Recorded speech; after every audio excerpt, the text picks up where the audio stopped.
Today we have a guest. Her name is Sharon Rosen, and she is a social worker in Randburg, and she specializes in addiction.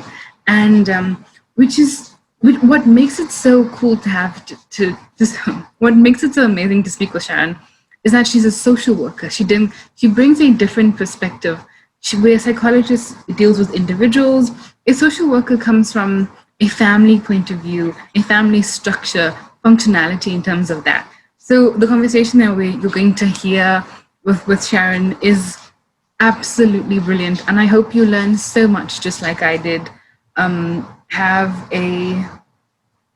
If you have any questions about sex addiction that she can answer for us at a later stage, do feel free.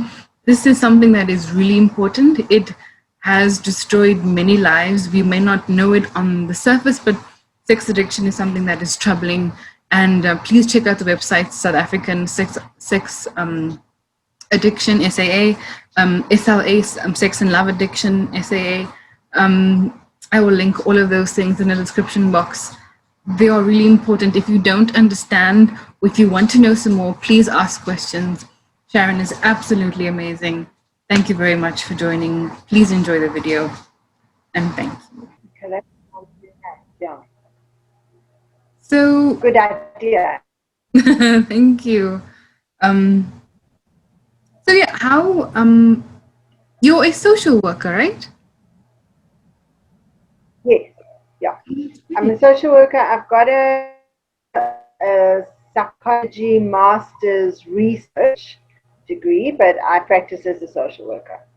Okay. So how did you want to explore sex addiction? Like how did that come about?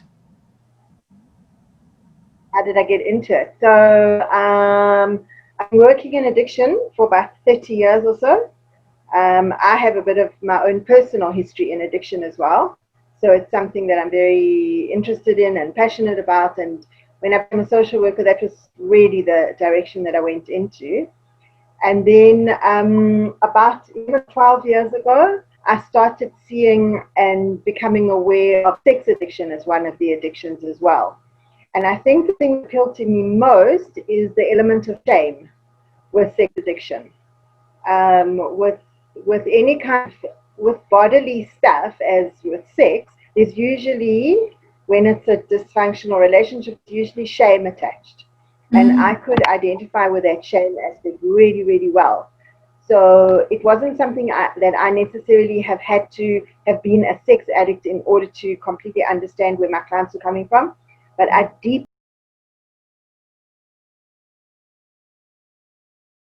deeply connect with them on that shame level, having worked through a lot of shame things in my life and worked through and really resolved. So I can sit and be quite comfortable with my shame now, that I can recognize it in other people and I can really work with it and go where, one person said, go where angels fear to tread, because I'm not scared of naming stuff that's just usually too ugly to name. So yeah. Thank you. So can I ask you how you became a social worker? Is there any particular subjects that you might have taken in high school that geared you towards being a social worker? No, at high school I did not know what I was going to do, and I did definitely not do math or science or any of those subjects. And I struggled like crazy when I had to do research in psychology. Like I think most people, because most psychologists and social workers are not mathematically oriented. But yeah, I didn't know what I was going to do. I only started studying when I was 27, because as I said, I went on my own route of drugs and just various acting out behaviors. And then because of my experiences in that world, I had been a patient at various rehabs, and then I started working at rehabs as a therapist, and it fitted really nicely in together. So it's been a very amazing journey, because I've got the personal background as well as the theoretical and academic background. That's brilliant. That is so nicely intertwined. Can I ask what is the difference between a social worker and a psychologist? I think it's dominant, in terms of medical aid, they pay like half amount for social workers and for psychologists. But the real difference is in the training. Social workers come from a systemic perspective, so you understand the dysfunctionality within the system, within the family system. So you won't think about an addict being a dysfunctional person. He rather comes from a dysfunctional system, and that we don't do diagnoses and put people into categories that they maybe aren't able to come out of. We're also very hands-on and pragmatic, and social workers are famous for going and doing home visits, and just the boundaries, I think, are quite different. Where social workers will be in their client space as opposed to psychologists who study more about the individual and their main interest in the individual without necessarily understanding him within the context of his system where he comes from. I think that that's really the main difference.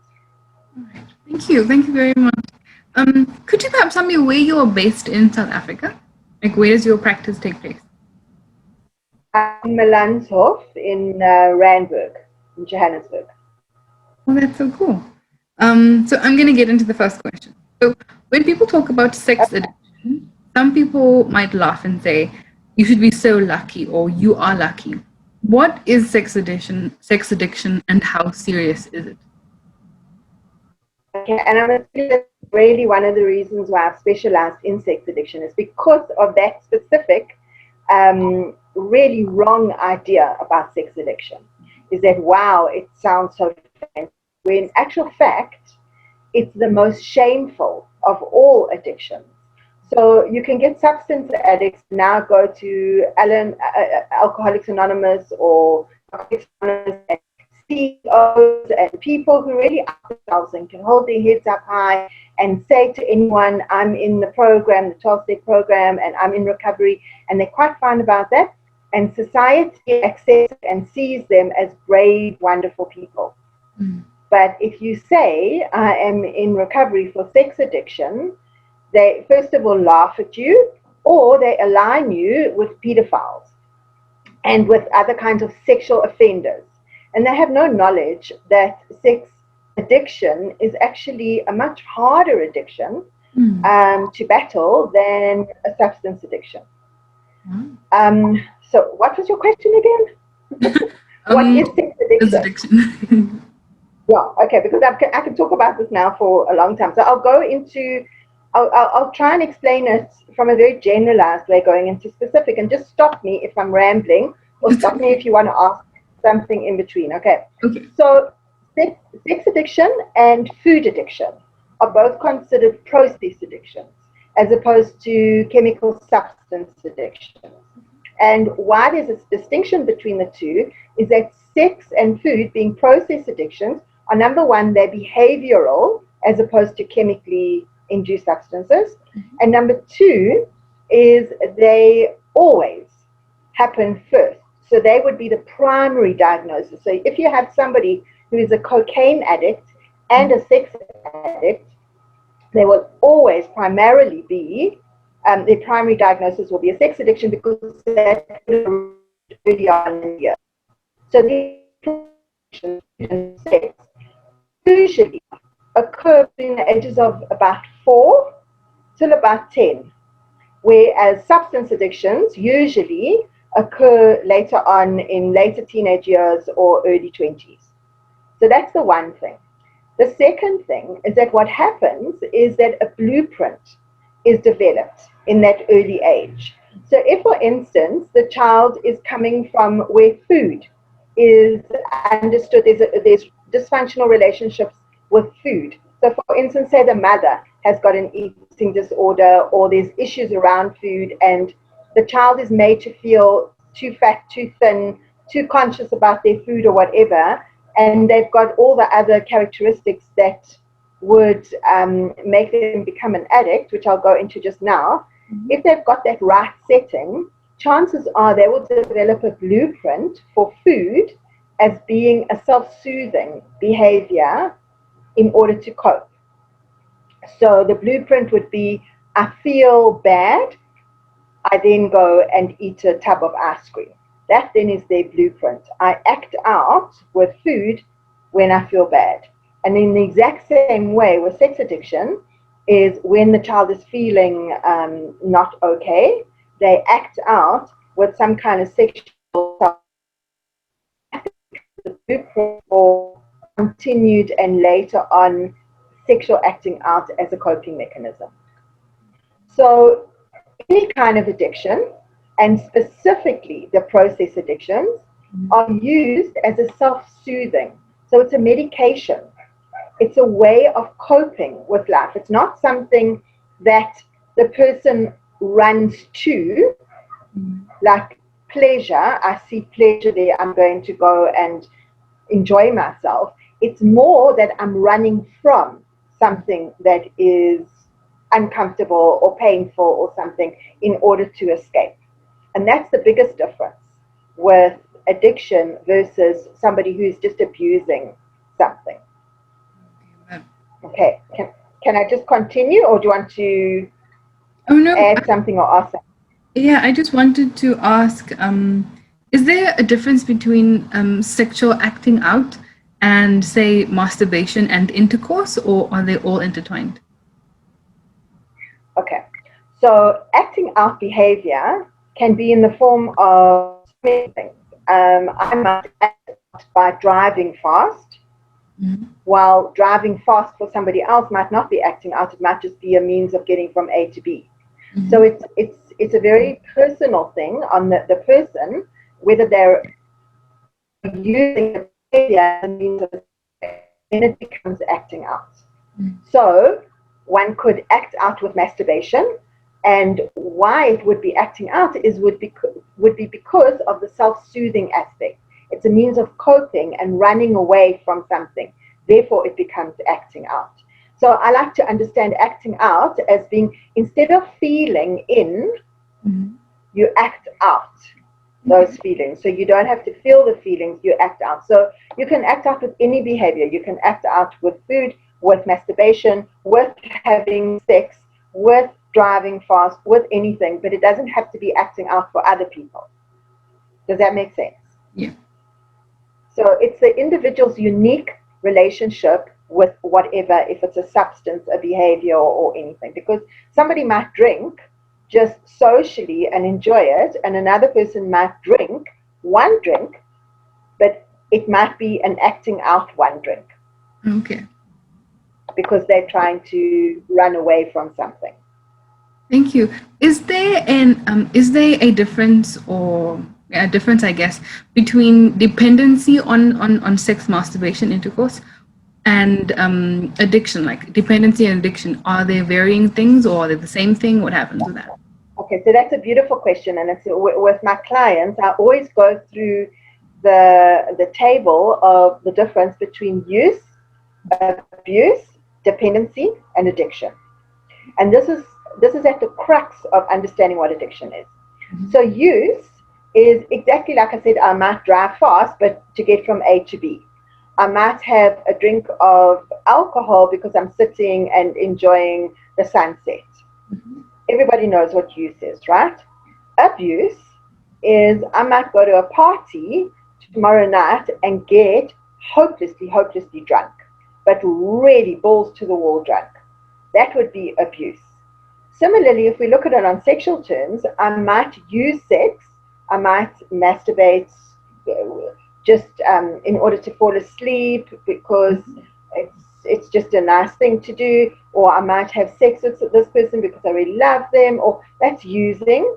Abusing sex might be somebody who, for instance, thinks that they're a real player and that they can get any person that they like, and they would then have sex on tap whenever and not really think of the feelings or anything. That would then be abuse. Dependency is what happens when there's a dependence producing substance or behavior, and the body gets a physiological dependency on the behavior or the substance, whereby they develop a tolerance. And when they first start, the behavior or the substance that they're having when they first start no longer becomes enough for them. So they keep on having to go up levels and levels in order to get the same hit as they had originally.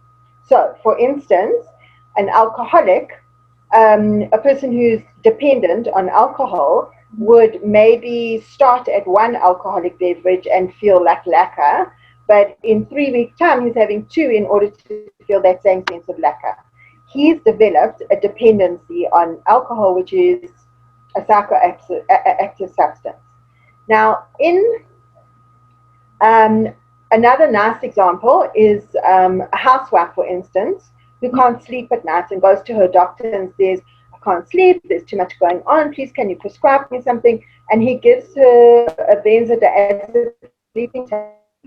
And without knowing, after 6 months, she goes back to her doctor and says, it's not working anymore. It's a fantastic tablet at first, but it's not working anymore. Can you give me double dose?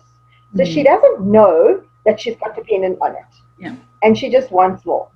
So it can be a very innocent dependency onto the substance. Okay. Similarly, with sex, it can be the same, like someone who gets dependent on pornography.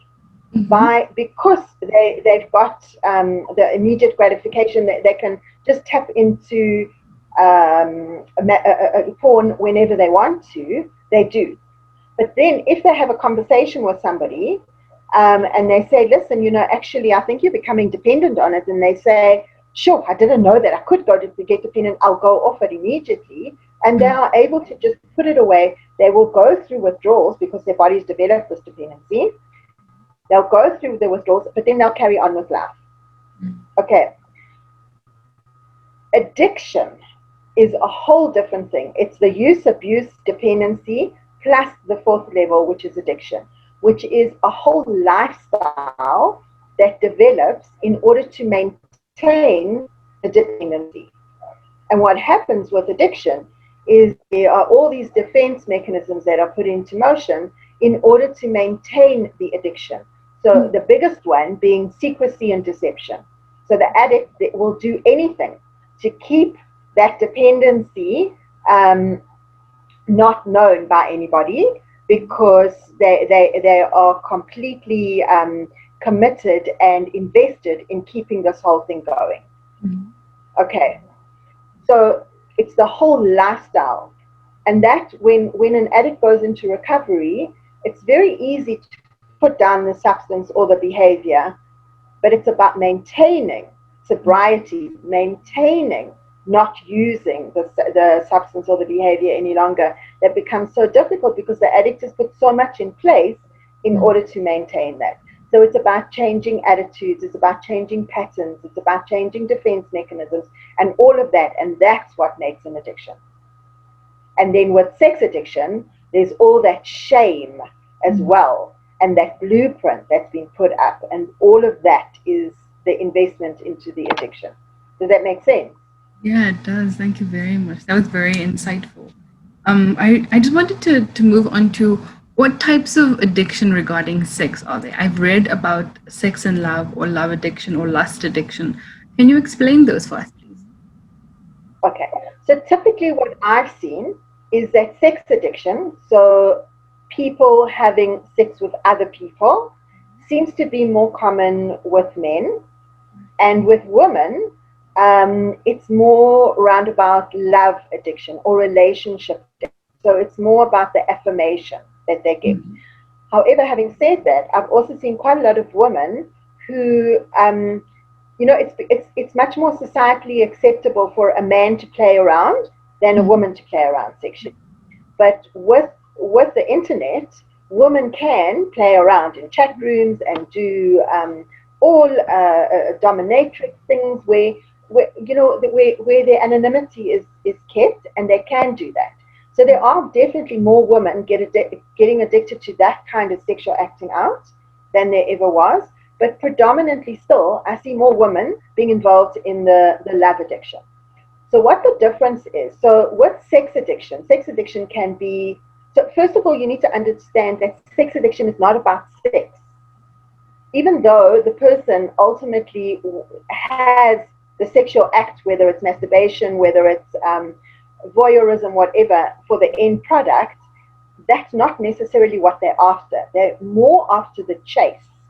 And the chase is about zoning out. It's that real escape and that heightened sense of arousal until the end result where they either have an orgasm or whatever it is that they have. And then it's like an anticlimax and it's the end of it. And that's when the shame and the remorse and the regret set in. So that chase is the most important thing. So it's not about sex itself, okay?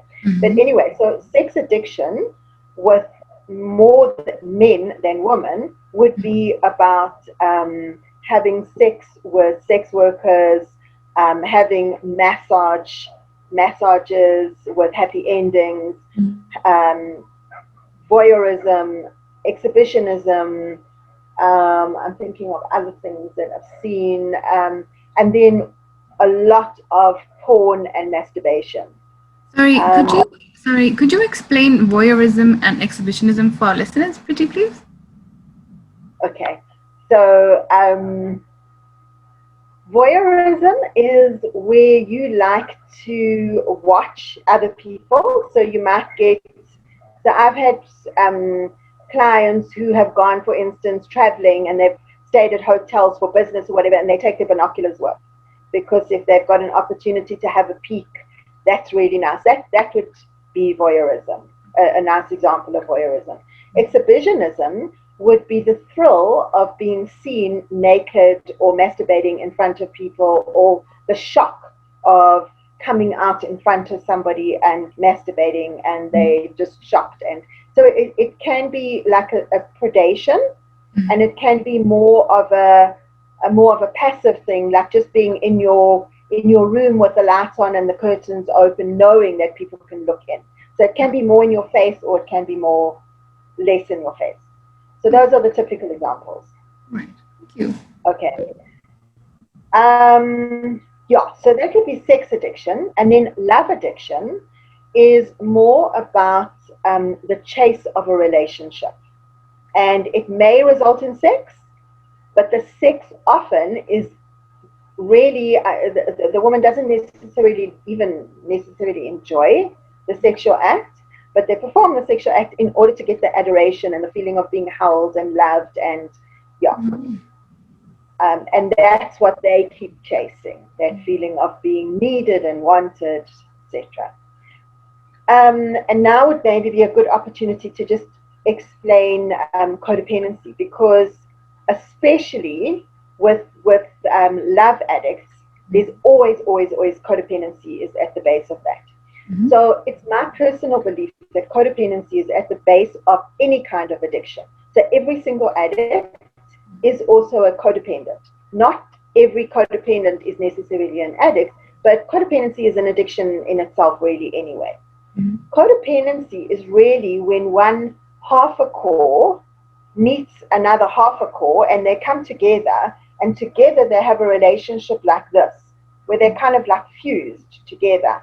And they stay together because they both need each other so badly. So it's a relationship that's based on need as opposed to want. And this relationship has got like an underlying agreement where I'll close my eyes to your sexual acting out, eating acting out, or whatever kind of acting out, as long as you close your eyes to mine as well. And then we can have like a good relationship, and we can feel held and connected. But unfortunately what happens is, because these two people are really only half cores, they always have this sense of not being enough. When they're together they feel enough, but the relationship is based on terror, because please don't ever leave me, because if you leave me I go back to being a half a core. So it's somebody who's codependent has a need to be needed. And so they're very externally based, and they need that affirmation all the time. And I don't know are you okay if I explain how codependency originates, how it gets Yes, please. developed. Yep. Because I think this is really nice for people, because generally everybody is codependent on some level. It's Mhm. codependency is on a continuum.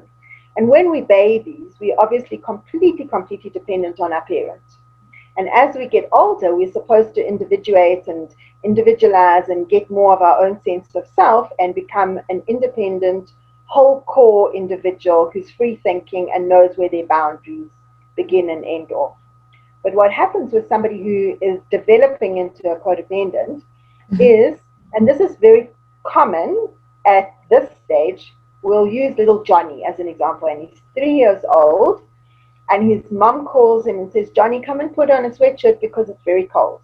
And Johnny says to his mom, but I'm not cold. And she says, well, it's a cold day, you need to put a sweatshirt on. Mhm. Then mom calls him and says, it's time for lunch. And he says, but I'm not hungry. And she says, well, it's lunchtime, you need to eat. So what happens is this little whole core Johnny starts switching off to his internal messages. He says, even though my body is telling me I'm not hungry, I must be hungry because mommy's telling me I'm hungry. So I must be wrong and mommy must be right. So I'm going to switch off here and listen to mom here. I'm also going to, I'm not really sure where I end off and where mom begins. And so this dependency gets more and more. Then, and then also he switches off to his own internal messages. And he starts becoming much more externally based. So there's a difference between an internal locus of control, which somebody who's a really good full core, they've got good internal locuses of control, and somebody who's got an external locus of control where they don't have that internal substance, they rely on external validation in order to feel good enough.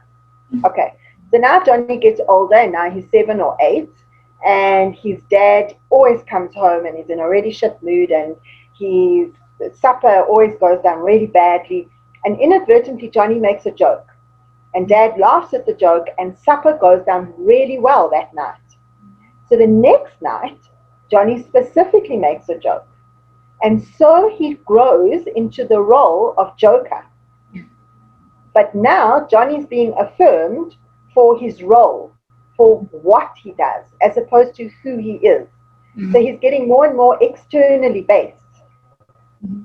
And now he starts seeking that external validation for being good enough. Am I a good enough joker? Not am I good enough to be Johnny. So it's all about the role that he's playing. And that's exactly how he grows up to be less of a core and more interested and it's more necessary for him to make sure that he's got this external validation all the time for what he does.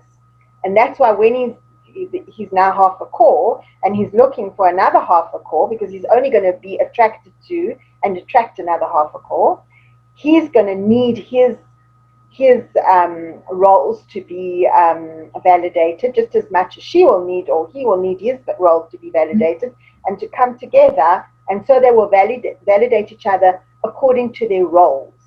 And that's why a codependent is always going to be with an addict. They make a beautiful couple because they're both closing their eyes to each other's needs. Oh, thank you very much for the explanation. What I wanted to ask, what is hypersexuality, and how does that differ from sex addiction? Okay, so hypersexuality is basically a physiological problem or a state of being. It can be a lot of mentally challenged people are hypersexual because their brain is wired in different ways that make them more aware of themselves sexually. So they don't have the inhibitions that other people would have. They would go out and be masturbating in front of other people, and they don't know how to turn that down. So hypersexuality could be a physiological or a chemically induced imbalance in the body. Okay. Sex addiction, as I said, is not really about sex. However, most sex addicts are sexually hyper aroused because they're keeping themselves in that state all the time. Because as long as they're in that hyper aroused state, they are zoning out from the life that they need to escape from. So they're inducing that state in themselves, and then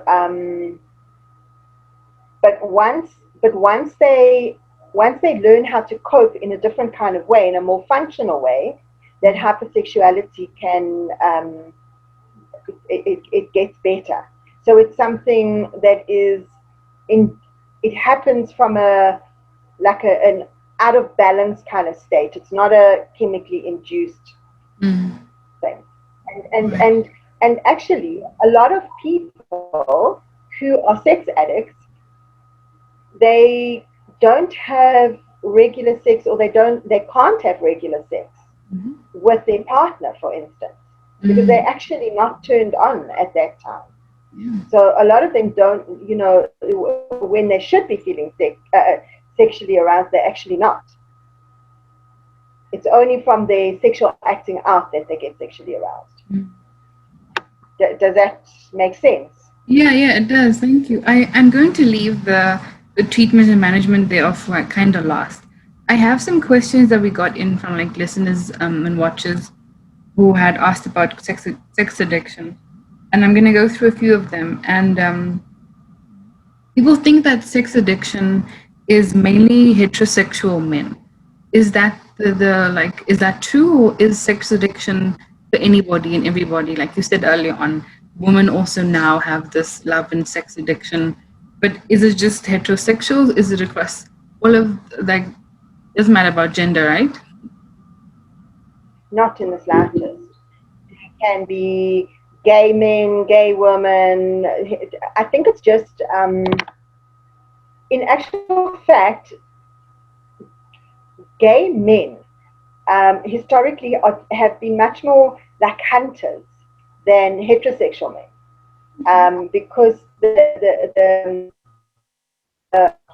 environment that they can act out in is so much more freer than a lot of heterosexual men. So, for instance, like steam baths and places where gay men can go and cruise, and so it's actually much more difficult to discriminate whether a gay man is just doing what a lot of gay men do, or whether he's actually a sex addict.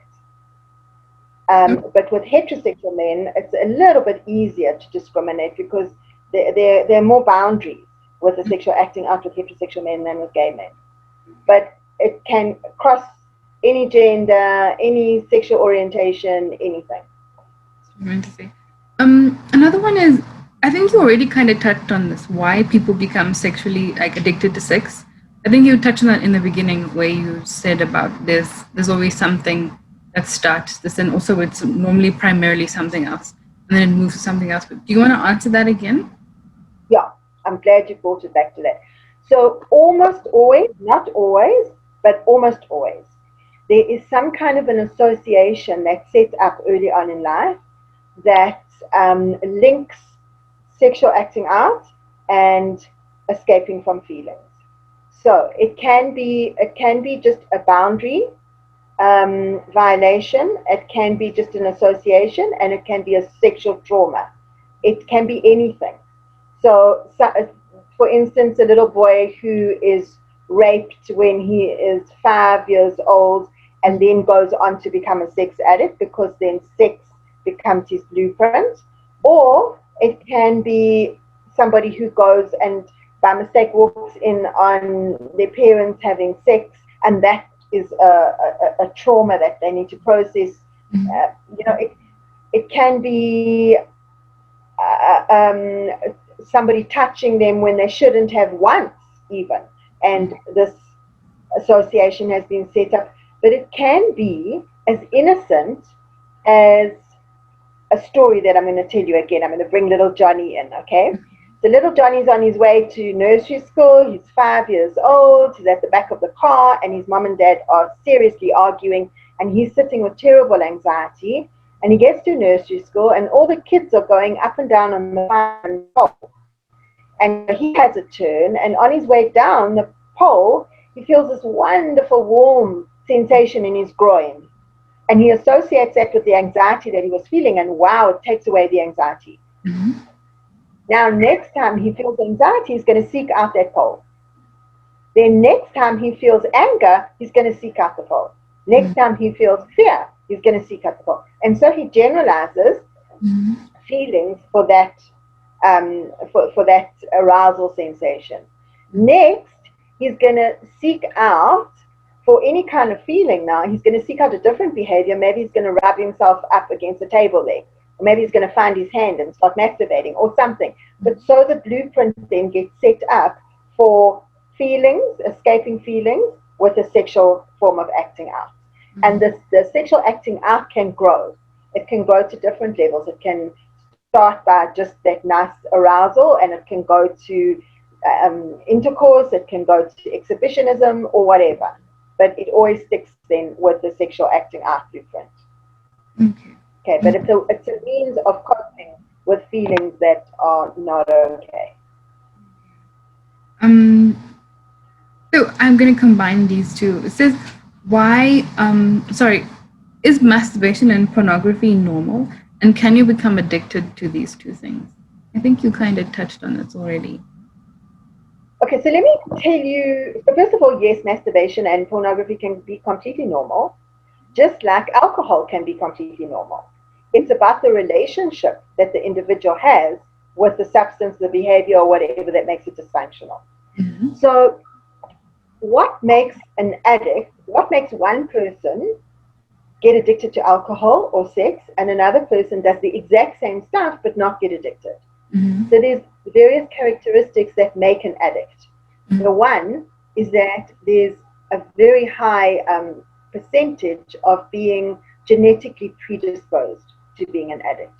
So somebody in the family has either got an addiction. It can be a granny, an uncle, an aunt, a cousin, but there's often, more usually than not, there's some kind of addiction that runs in the family. Mm-hmm. So there's the genetic link.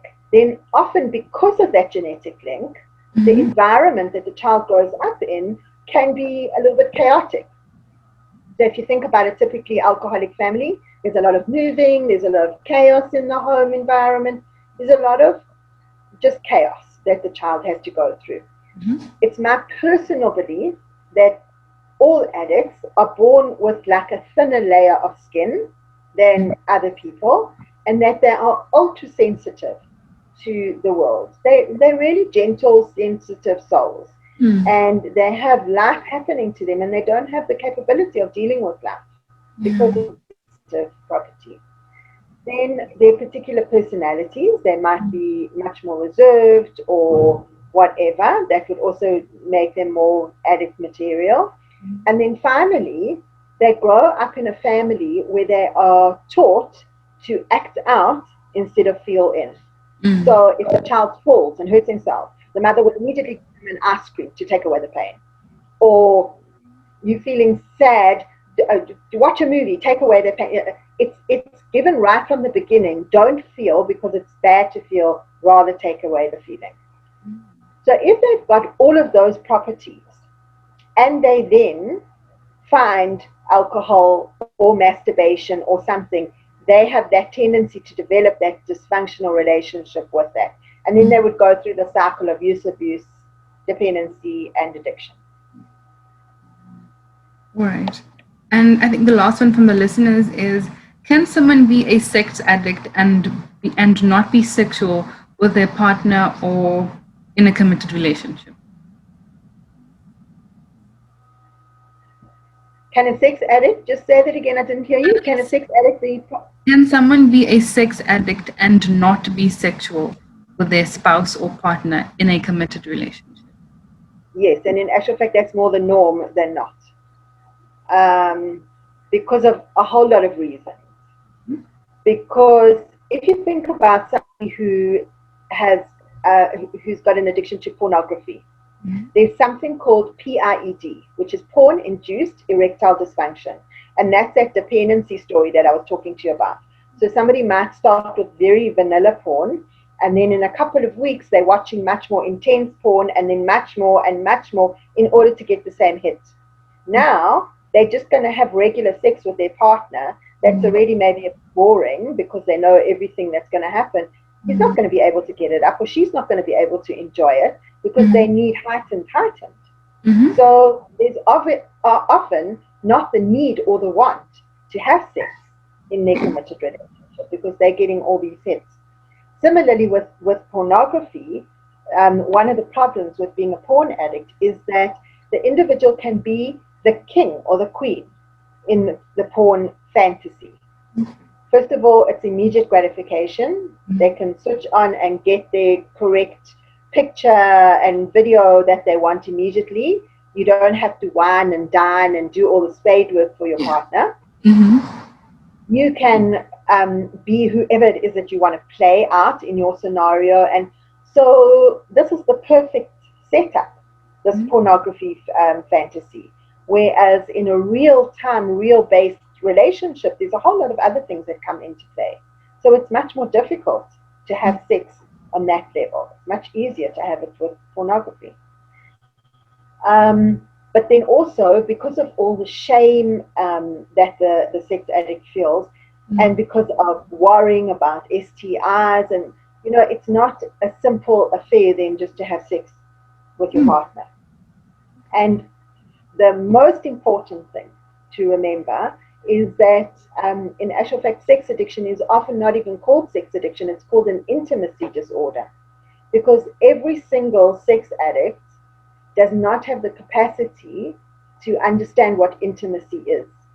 And that is ultimately what the sex addict is chasing. They have this idea, this fantasy, this longing to be enveloped in this wonderful feeling of coziness and love and what they think is intimacy, and that they think can only come from a sexual situation. And that's what they're chasing. But they don't actually know how to be intimate. They don't understand that intimacy is about being able to bear all your vulnerable and your ugly and your everything and be okay with that, and be okay with your partner's ugly and vulnerable as well. So the coming together with your partner, there's more of a request for intimacy, which the addict can't deal with. So it's a much harder relationship to be in. Thank you very much. I'm going to move on to the mental health side of things. I wanted to know, I'm going to put shame here as well. Does sex and sex addiction play a vital role in our mental health? And also the shame you spoke about earlier on, and it's been a constant theme in what we've spoken about here. How does this impact our mental health? And to what point does it severely impact mental health to where people are then seeking, I guess, the earlier question of management and recovery? At what point do we say this has become a mental health issue, this addiction? So I think all addiction is a mental health problem. It's a mental illness, really, or a mental disease, or however you want to conceptualize it, but it affects us mentally. As I said, all addiction is about escaping feelings that you can't deal with. And often the feelings are real anxiety disorders or real mood disorders. So very often the addict, when they go into recovery, the medication is a big part of their recovery as well, because they've got a real mental illness that they need to be treated for. And then other than anxiety and depression, which are the most common, there's often anger, inability to deal with anger, and that volatility with those feelings as well. So I think it impacts terribly with mental illness. It's a huge part of it. Do they then go hand in hand, or does the one cause the other? Or does mental health then cause addiction, or what is that? No, I think it's a chicken and egg kind of thing. So often, like when I'm working with substance addicts, the idea is that when a substance addict goes into recovery, they should only think of medication 2 years after they have successfully been in recovery, where all the substances and everything is out of their body. And then you can look at them properly and say, does this person have a mood disorder or an anxiety disorder? And then to try and work out, did this mood or personality stuff, did it come from prior to using, or has it come as a result of using? And very often addicts were self-medicating. They needed to, they started to drink because it started to make them feel better. Or they started to use Coke because it helped them focus when they were really ADHD. And they started with sex addiction because it really helped to take them out of their anxiety. And so often it's the first, there is a mental illness first and foremost, and then the addiction happens not as a result of, because it probably would have happened anyway, but it happens in order to try and treat themselves. So, can we quickly talk about how, like, are there treatments and management things for like addiction? Is there? I know I found out that we actually have an SAA in South African sex. Not, I was very surprised.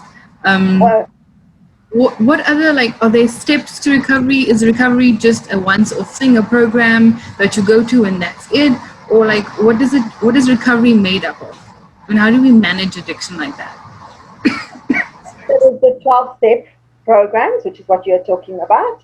The SAA, which is Sex Addicts Anonymous. There's SLA, which is Sex and Love Anonymous. There's a whole lot of sex addicts groups, and they work on the 12-step program exactly the same way as an alcoholic would, or somebody with a food disorder or narcotics, and they work with that with their sponsors on the step level and going to meetings.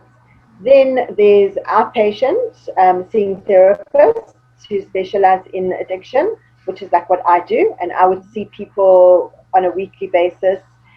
And then if the person is really, really out of control, there's also rehabs where they go in, where they've got some time where they can be removed from their environment and be in a safe space and get back into a place of sanity, where they can then start understanding what's going on in their body, and learn a whole lot of coping mechanisms, come out of rehab, and then slowly get reintegrated into society.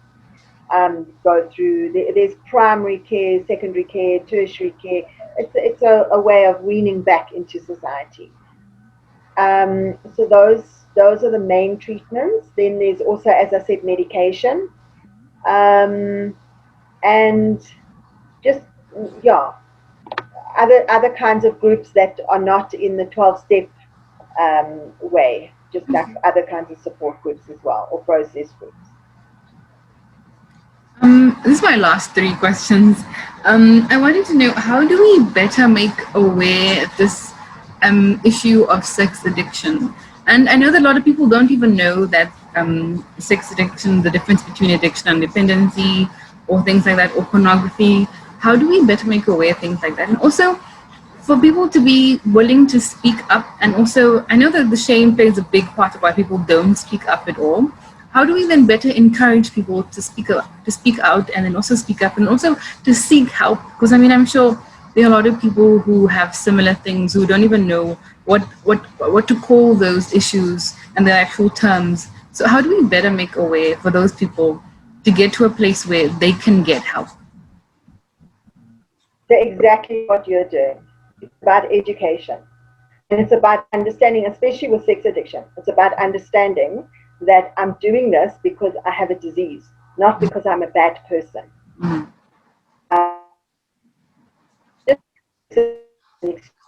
Actually just messing around on your partner, and you should take responsibility for that and just stop it. But it's not like that. Yeah. You're not just messing around on your partner. You're doing stuff that you hate doing, but you're doing it because you know no other way. And so for people to understand that, the only way they can understand that is to stop judgment, to understand that they are ignorant, and that in order to know a little bit better about something, they need to educate themselves. And that sex addicts are not necessarily sex offenders. and that they are most definitely not bad people. They are sick people, like the rest of the mentally ill population. They are sick, they are not bad. They might do bad things, but it's coming from a place of being sick and not knowing any other way. Once they go into recovery and they start understanding that they've got choices, then it becomes a different story. But before they go into recovery and they're just doing what they've done in order to live and survive, they're not bad. Right. So, what can we tell? How can we give hope to somebody who has already been able to admit that yes, they are a sex addict? How do we support them? How do we give them hope to say that it's okay? You can go forward with a 12-step program. That you're fine. You're okay. You're just like everybody else. We all have different things. How do we give hope to somebody who struggles with sex addiction? So by getting them into a or like A or SAA, where they can have the experience to share their feelings and to be acknowledged by other people that yes, everything that you say is normal within this abnormal setting. I understand you. I hear you. This is the language for it. And once you understand something, it becomes so much easier to navigate. The example that I use is for any woman understands this. They can be batshit crazy and they don't know why they like that. And all of a sudden they think, oh my gosh, I'm just about to have my period. And then that batshit crazy goes down. Then it becomes manageable. I'm just in a bad mood. As soon as you understand what's going on, it becomes much more manageable, 50% more manageable. And that in itself is half of the solution. So it's about education all the time. Very true. Thank you. And my very, very last question. I would love to get your opinion on sex education in South Africa. I know that in my research, I finally found a lot of sex educators or sex health professionals in South Africa. But I want to know, what do you think about our sex education system, our sex education model? I know that it's not the best in the world, but in order for it to be progressive, for us to, my main aim with my podcast, my platform is to hopefully one day create a generation, a population of young people, or just people in general, who will be cognitive or aware of the decisions they make regarding sex, and that they be informed and then make those decisions responsibly. Is there anything more we could do to further that, to make people more aware, to educate people to a large extent, I guess? I can't really talk on education because I don't know enough about it. It's not my field. But I do know that sex, like religion, like money, it's stuff that people don't like to. They're sex. They don't even like to say sex, But on another level, I think in South Africa, certainly gender, we're much more open than a lot of other countries. And I think that sex education does happen in the schools. And a lot of our children actually do know what's going on. Also, because pornography is so available, a lot of our children are getting educated anyway, not necessarily through the school system, but it's not necessarily a good education. And then it comes back to the family, because every family should depart from the idea that my child is going to come into contact with drugs, with pornography, whatever. I'm not going to try and keep them away from it. I'm going to try and keep the communication open so that when they do, we can have a discussion about what they saw and explain what it means. And that's where education should come from a family's point of view. But similarly, I think from an education point of view at school as well, but I'm just not sure that would work that well, because a lot of parents would have a huge issue with teachers educating their children about stuff that they're not okay about. So it becomes tricky. But that, that could be the best way, but I don't know how it would be able to be applied in a country setup. But I know, I love the fact that you said it's the family setting, it's your environment at home where you learn from first, and opening the dialogue for things like that to be explained, to be spoken about. I especially like that. And like you said, being a social worker, it's about family environment, family, I'm not sure the term you used. And I think that is Yeah, it's amazing because that is where you primarily learn everything first. In school, they just kind of aid to that. They steer in the direction. But at home, you learn from your mom and your dad, be it directly or indirectly. So yeah, thank you very much. That is actually just great. Thank you so much, Sharon, for your time. I absolutely love this. I cannot wait to post this episode. Thank you so, so much. Oh, it's been such a pleasure. I'm just happy to get the message out there because, as you said, how do we do this? It's through forums like this. The more people that know about it, the better. That's very true. This is how people are going to be informed and make decisions. Thank you so, so much. I've learned so Such a much.